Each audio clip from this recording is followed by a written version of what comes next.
Hi everyone. Since I can't be there with you today, I'm recording this video. If you're watching on April 24th, you, like me, are a sailing instructor at the Hoofer Sailing Club. And I'm hoping that you'll want to help out with what I'm about to describe. A couple of years ago, I started to have some troubling thoughts about what I was doing at this club. All of us here have the means to sail, but for many young people in the community around us, sailing is off their radar. Even though as sailing clubs go, our fees are rock bottom, there is a huge demographic out there that can't afford it. Sailing just isn't an inner-city sport. Even setting aside the question of expense, getting to and from the waterfront can be a big deal. Although Hoofer's has a hugely successful youth program, those kids generally come from stable family situations. They're not living in temporary housing or separated from their mom and dad. So my colleagues Peter Grimmer and Dave Elsmo and I hatched the idea of a program to bring in underprivileged youth for a few hours of sailing, teaching them the basics, helping them to appreciate some of the joys you and I take for granted. Easier said than done. As an institution, we're really good at teaching people and getting them out on sailboats, provided they come to us. This is a different problem entirely. You can't just stand on the corner in some downtrodden neighborhood and hold up a sign saying, "Come sail with us." What has succeeded, though, has been working with agencies that deal with youths in tough situations. What kinds of situations? We let the kids answer a few questions about themselves, anonymously and voluntarily. Some choose not to, but from those who do, we see quite a variation.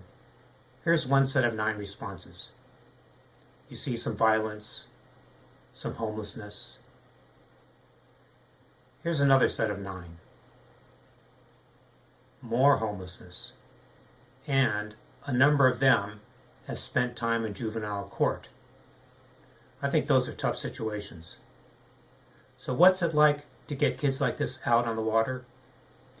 Speaking for many volunteers, I would say, for us, it's been priceless. But we're not the ones who matter. Let's look at them. In 2014, we hosted 21 kids. Counting their agency staff, we had 31 guests. We give them all, kids and adults, a turn at running the boat. We teach them about communicating with the rest of the crew, and so on. With rare exception, I remember 1, possibly 2 adults. It's the first time they've been on a sailboat. Afterwards, we hold a wrap-up session and ask them to fill out an evaluation form. Here are 2 of my favorites from that year. What did you like?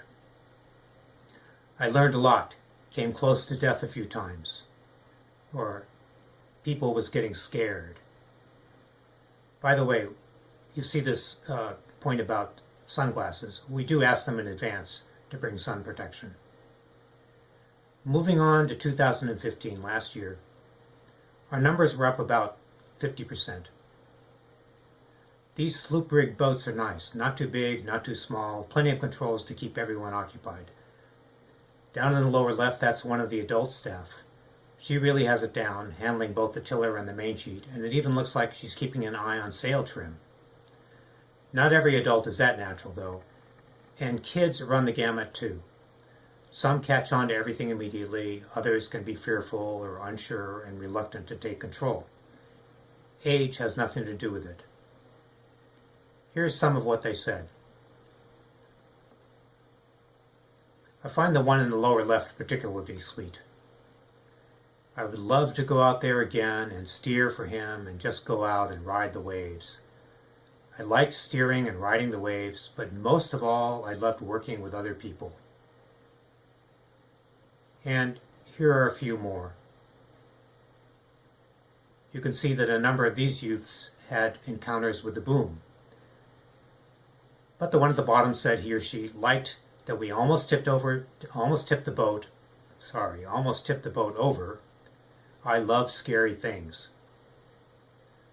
What he or she didn't like is when the boat goes slow. The comment about food on the right there has come up a number of times, and it seems to depend on the time of day they spend with us. One late afternoon, Skipper John Fife made a smart executive decision to bring his boat back to shore, go in and buy a bunch of snacks for his crew, then go back out snailing. Afterwards, John was feted like royalty, and the rest of us took flack for making our kids go hungry. The program sounds like a success, doesn't it? Well, nothing's perfect, so let me describe 3 challenges to you. The first is easy, the second possibly impossible, and the last is the one I want your help with. First, what do we do about unruly or cocky or inattentive youths? I asked Dan Sutton how a particular boy I suspected might be a problem did. Dan said he let the kid set himself up for an accidental jibe. It signaled the rest of the crew to get ready to duck. Sure enough, the boom suddenly swung over, the kid freaked out, and he got totally focused after that. For the second, we're frankly pretty clueless. What can we do about kids like the one who wrote that he or she would love to come back? Yeah, we offer scholarships for our 1-week and 2-week youth sailing programs, but remember that these youths may not have the stable lives and supporting structures and transportation to participate. Nevertheless, if anybody watching out there has any bright ideas, please get in touch. It's the third challenge, neither impossible nor simple, that I want to involve you in. By the way, at some point I should interject the obvious. We always need you to volunteer for us, whether skippering a boat or distributing and sizing life vests, rigging, de-rigging, even just helping to embark and disembark efficiently. But you've consistently stepped up to these tasks in the past for us, so no browbeating needed. No, where we and you can do much more is to get many more underprivileged youth out on the water. We had 36 last year. Why not 100 this year? This is much harder than you might think. Let me explain. I mentioned that we work with area youth agencies. Finding these and nurturing relationships with them takes uncommon effort. Maybe that's surprising to you sailors. You might expect any sane person to leap at the opportunity to hop on a sailboat gratis. But that's not necessarily how non-sailors think. This reminds me of what one kid announced during a wrap-up.